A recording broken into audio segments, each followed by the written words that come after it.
¿Qué tal? Muy buenas tardes con todos. Bienvenidos a 24 horas.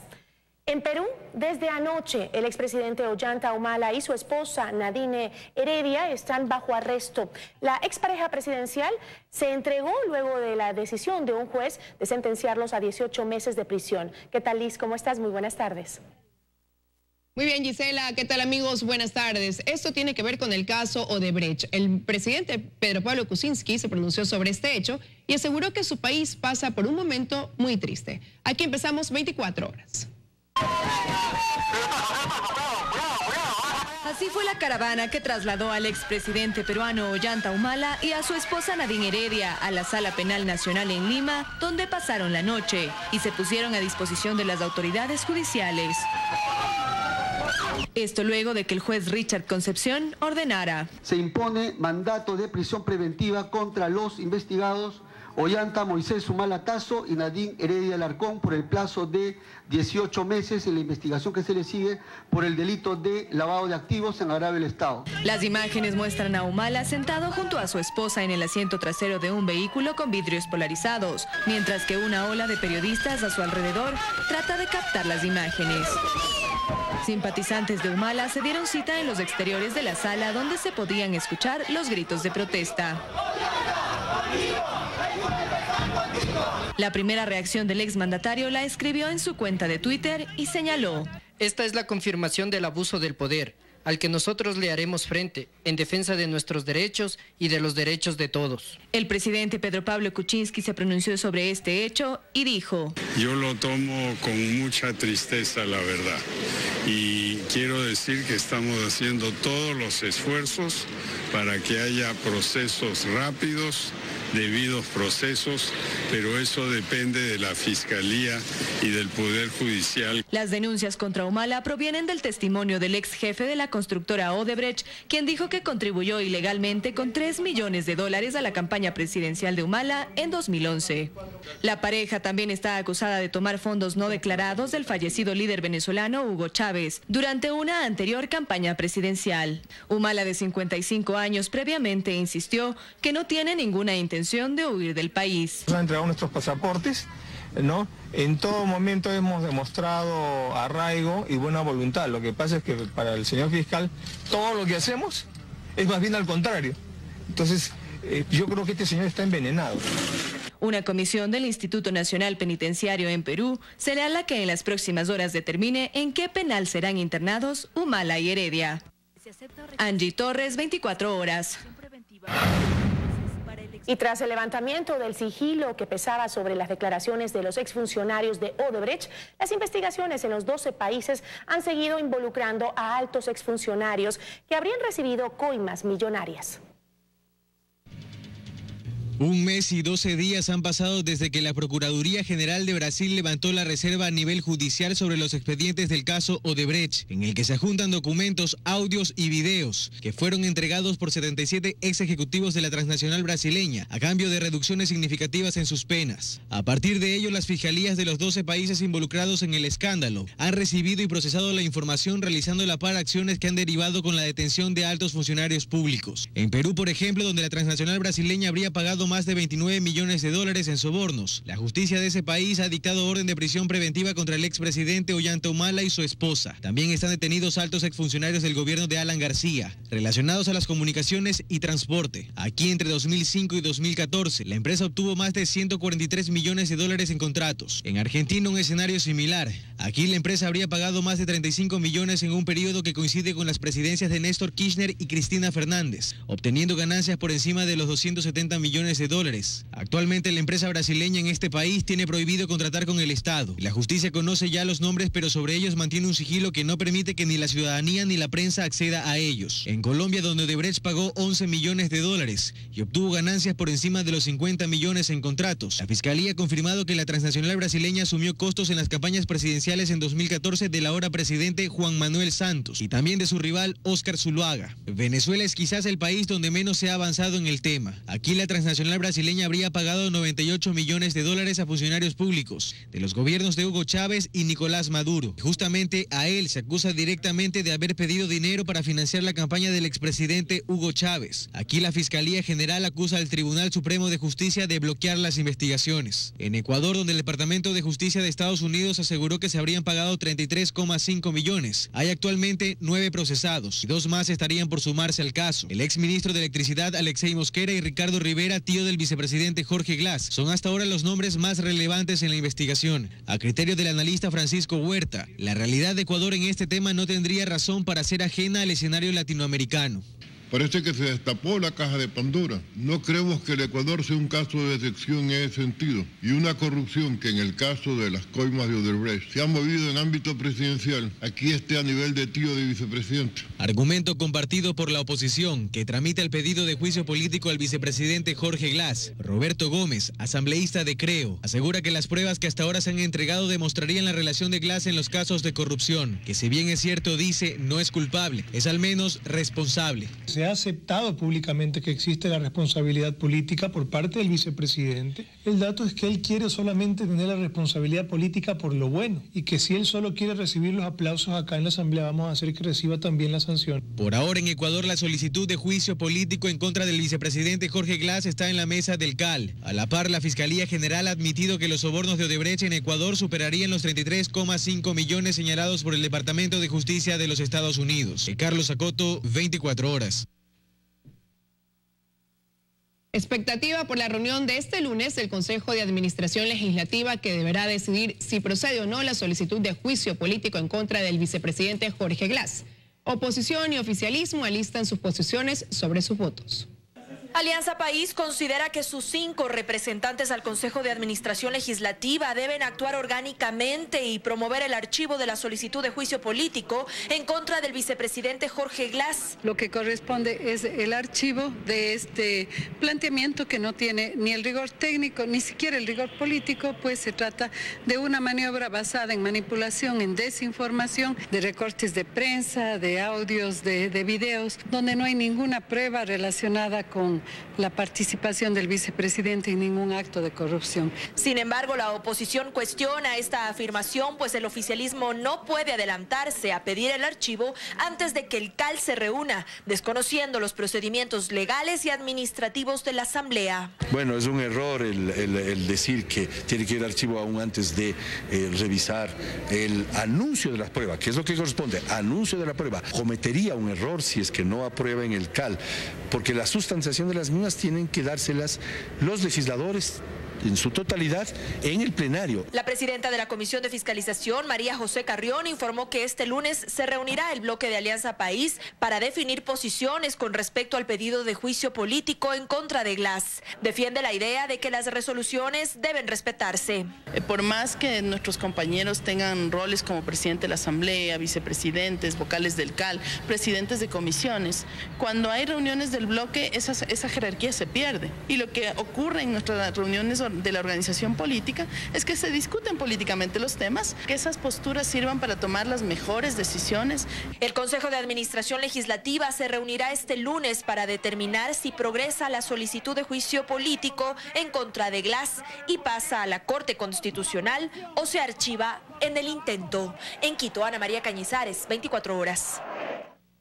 Los cambios en la directiva de los medios públicos realizados esta semana por el presidente Lenín Moreno comienzan a ser visibles. Aunque en el diario El Telégrafo no se confirma quién es el nuevo director, su línea editorial refleja el nuevo rumbo de este medio de comunicación. Y así lo refleja el editorial de hoy, donde El Telégrafo no únicamente hace referencia a la reunión de Lenín Moreno con los dueños de los medios de comunicación privados, sino que además la aplaude. Textualmente dice: uno de los fundamentos de las sociedades democráticas es la libertad de expresión. De allí el esfuerzo del primer mandatario por defenderla. De hecho, la reunión con los comunicadores demostró su compromiso con esta postura. Ahora corresponde aprovechar este nuevo ambiente para dejar atrás los enfrentamientos. Esto contrasta con la forma en la que se había manejado el medio de comunicación cuando Orlando Pérez estaba enfrente. Pero la portada de hoy es distinta. Incluso se visualiza una imagen amplia del alcalde de Guayaquil. Y el diario aún no tiene nuevo director. Nos han informado que por ahora únicamente hay un encargado y que posiblemente se tomen ya decisiones el día lunes, una vez que se ha posesionado el nuevo gerente de medios públicos, Andrés Michelena. Lo que no se nos detalló fue quién escribió entonces el editorial. Mientras los representantes de los medios de comunicación privados aseguran que ellos sienten un ambiente de tranquilidad. Lo siento en el Ecuador, no solo como comunicador, lo percibo en todas partes, que hay un ambiente de mucha más armonía nacional. La invitación que hace Moreno a denunciar la corrupción es una invitación importante en estos momentos, ¿no? Entonces ojalá que los medios de comunicación la acepten con responsabilidad, evidentemente. Pero insisten en que estas palabras del primer mandatario y ese acercamiento debe concretarse en algo más, cambios en la ley de comunicación. Para poder tener una ley que nos permita trabajar en paz y tener una comunicación sí con responsabilidad, sí profesional, sí con apertura, sí con diversidad, pero también con libertad. 7 semanas lleva Lenín Moreno en el poder. Los cambios se notan, incluso en las letras. Dayana Monroy, 24 horas. Seguimos informando en 24 horas. Faltan solo 3 meses para que las universidades del país cumplan con el porcentaje de docentes con título de PhD, como lo establece la Ley de Educación Superior. Sin embargo, las autoridades piensan en ampliar este plazo porque las instituciones educativas no van a poder cumplir. Hasta octubre de este año, las universidades del país deben tener el 70% de su planta docente con el título de PhD, pero el tiempo está en su contra, pues no les alcanzaría para cumplir con la 13ª disposición transitoria de la LOES. Por ejemplo, la Escuela Politécnica Nacional tiene el 50% de sus docentes con doctorado. Tenemos este momento 116 profesores titulares con doctorado y tenemos 46 cursando doctorados en todas partes del mundo. Calderón dice que es importante que se flexibilice el tiempo para que las universidades puedan cumplir con la Ley de Educación Superior. Lo razonable es evaluar en qué punto estamos las universidades.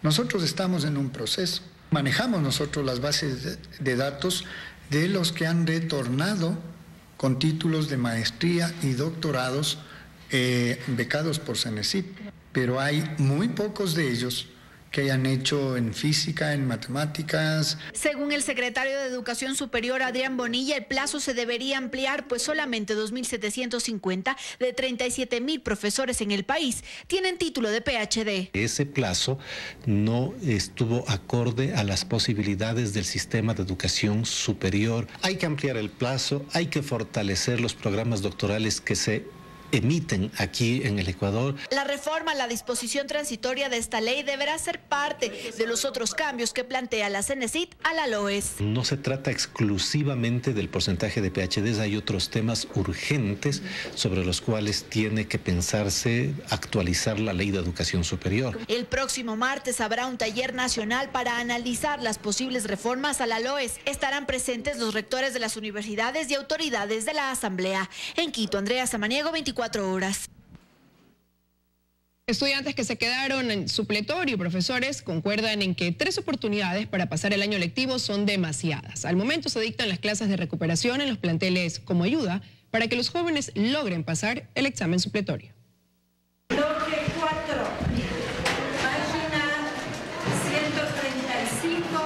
Durante 15 días, los jóvenes que no alcanzaron las notas respectivas para pasar el año deberán asistir a las unidades educativas para reforzar sus conocimientos en la materia que se quedaron supletorio. Donde los estudiantes van a recibir ayuda, apoyo de parte de los docentes en los aprendizajes que quedaron incompletos o tuvieron dificultad. Para los estudiantes, las clases de recuperación son una gran ayuda, mientras que para los profesores, 15 días es muy poco tiempo. Nos ayuda en poder captar ya mejor las cosas, poner atención, ya que somos pocos estudiantes, no es la mayoría. En 8 horas no se puede cubrir lo que trabajamos durante todo el año. El rector de la unidad educativa, Manuela Cañizares, nos dice que la materia en la que se quedaron la mayor cantidad de alumnos es matemáticas. En este plantel, 600 estudiantes de diferentes niveles deben dar los exámenes supletorios. El factor común es de pronto los problemas de hogar, los problemas intrafamiliares que ellos tienen, hace que se despreocupen mucho de sus estudios. Los estudiantes tendrán 3 oportunidades para aprobar el año lectivo. La primera, los exámenes supletorios que se rendirán desde el 24 al 26 de julio. La segunda, los exámenes remediales del 21 al 23 de agosto. Y la tercera, el examen de gracia, el 28 de agosto. Y a veces por confiados y por eso no se pasa. Para mí no está bien, solo el supletorio estaría mejor. Al darle varias oportunidades, entonces él dice, no importa, en la próxima, y él se arriesga mucho. Tal es el caso de que en juntas hemos observado de que se quedan en 5, 6, 8 materias. El examen de gracia es para los estudiantes que no lograron pasar en una sola materia. Johanna Cañizares, 24 horas. En otro tema, según un directivo de la comunidad Achuar Huachirpás en Taisha, Morona, Santiago, 20 personas estarían afectadas por la fiebre malaria o paludismo. El asambleísta Achuar, Tito Puguachir, gestiona la atención en el Ministerio de Salud. 20 casos de paludismo afectan a habitantes de la comunidad de Huachirpás perteneciente al cantón Taisha, aseguró Wilson Vargas, habitante de ese lugar, quien aspira a asistencia médica desde el Ministerio de Salud. No tenemos atención médica tanto en malaria, estamos nosotros caso 20 personas con malaria ahorita en Huachirpás. Este problema endémico en zonas tropicales dice que son constantes y enfatiza que la presencia de brigadas médicas en estos lugares son 1 o 2 veces al año. 1 o 2 visitas al año que hayan hecho. Pero lo que yo pido como morador es que aquí en Huachirpás, por la lejanía y por la frontera que nos encontramos, una creación al menos de un puesto de salud. La situación pusieron en conocimiento del asambleísta Achuar Tito Puguachir, quien al ser consultado sobre el tema, dijo que demanda del Distrito de Salud en Taisha una inmediata atención. Exigimos que las autoridades tomen mucha atención, es decir, porque es un derecho la atención de salud. Buscamos que los encargados del Ministerio de Salud en Taisha respondan a estas aseveraciones, pero solo emitieron un mensaje en el que dicen están monitoreando y trabajan en prevención. En Huachirpás, Cantón Taisha, Morona, Santiago, Wilson Cabrera, 24 horas. Un funcionario de la Autoridad de Tránsito Municipal de Guayaquil fue detenido por tener presuntos vínculos con una banda de robacarros. El sospechoso aparentemente daba facilidades a los delincuentes para matricular los vehículos sustraídos y comercializarlos en Santo Domingo. 25 personas fueron detenidas en el operativo Fortaleza 13, ejecutado en varias provincias como Pichincha, Los Ríos, Santo Domingo, Manabí y Guayas. En esta última localidad capturaron a un empleado de la ATM vinculado a una supuesta red que se dedicaba a robar vehículos. Él es un conductor, trabaja conduciendo una patrulla. En la aprehensión del funcionario de la Autoridad de Tránsito Municipal participó el fiscal Francisco Campos. El procesado Miguel Ángel D. tendría conexiones con la concesionaria que se dedica a la revisión vehicular. A este ciudadano se le encontró diversos documentos, cartas de compraventa, matrículas de vehículos, documentos de la verificadora SGS, identificación y una chompa de la Agencia de Tránsito Municipal. Aparentemente el señalado daba facilidades a los malandros para que obtengan los documentos en regla de los vehículos sustraídos y de ahí los vendían en Santo Domingo. De alguna manera colaboraría el ingreso o el registro de vehículos y motos de alguna manera fraudulenta. Andrés Roche, gerente de la ATM, aseguró que la concesionaria tendría la responsabilidad de cualquier acción u omisión dentro de la presente investigación. A ver si ese conductor tuvo enlaces dentro del equipo del área correspondiente de SGS. Y la Fiscalía tendrá que ir más allá con otras capturas. Al implicado, mediante audiencia de formulación de cargos, le dictaron prisión preventiva por el delito de asociación ilícita. Si se llega a comprobar responsabilidad alguna, de 5 a 7 años, podría pasar en la cárcel. En el sentido de que estos ciudadanos de alguna manera estaban reunidos para cometer diversos delitos. Adulteración de vehículos, adulteración de chasis y una serie de situaciones. Paul Tutibén, 24 horas. La policía informó que 823 kilos de cocaína fueron incautados ayer en Cabo Pasado, Manabí. Durante el operativo denominado Ateneo 3, los uniformados retiraron del mercado 8.230.000 dosis de droga y evitaron que llegue a su lugar de consumo. Además, se conoció que la sustancia pretendía ser enviada por medio de lanchas rápidas a Centroamérica. Y la producción de Yo Me Llamo sigue buscando al mejor imitador del país y este sábado 15 de julio el turno es para Manta. El gran casting empezará a las 9 de la mañana, la cita es en el Malecón de Tarqui. Un reality que promete cambiar la vida de los participantes que acudan a imitar a su artista favorito. Recuerda entonces, mañana a las 9 de la mañana en el Malecón de Tarqui. Estamos de regreso y les contamos que el ciclista Richard Carapaz busca nuevos talentos entre los niños y jóvenes de la provincia del Carchi. ¡Viva Richard Carapaz! Con una calle de honor, los ciclistas urbanos de Tulcán recibieron al campeón Richard Carapaz, quien se une a sus periplos nocturnos por las calles de la ciudad. Nada, primero aquí disfrutándolo, creo que ese es el mayor gusto que tengo, ¿no? Disfrutando aquí con la gente. Son niños, jóvenes y adultos, hombres y mujeres que se unen en familia para pedalear por urbe y ahora lo hacen junto a su ícono, al que desean muchos éxitos. Y Richard Carapaz pues nos llena de orgullo, es nuestro máximo exponente por ahora en el ciclismo. Igual criterio mantienen los no videntes que forman parte de los ciclopaseos, demostrando sus habilidades. Richard Carapaz, de parte de Fuerza Ciega, te deseamos lo mejor, éxitos en todo y que sigas logrando más triunfos por la provincia y por el Ecuador. No por nada el ciclismo es el deporte bandera de Carchi, por eso Carapaz está dispuesto a respaldar nuevos talentos, pues el apoyo está decayendo. Lamentablemente, ¿no? Pues por malas dirigencias y por cuestiones, ¿no? de deportistas que dejaron. Por ello, personalmente organiza la clásica en su nombre para el 14 y 15 de junio, por los pueblos que lo vieron crecer. En Tulcán, Jairo Jacome Ortega, 24 horas.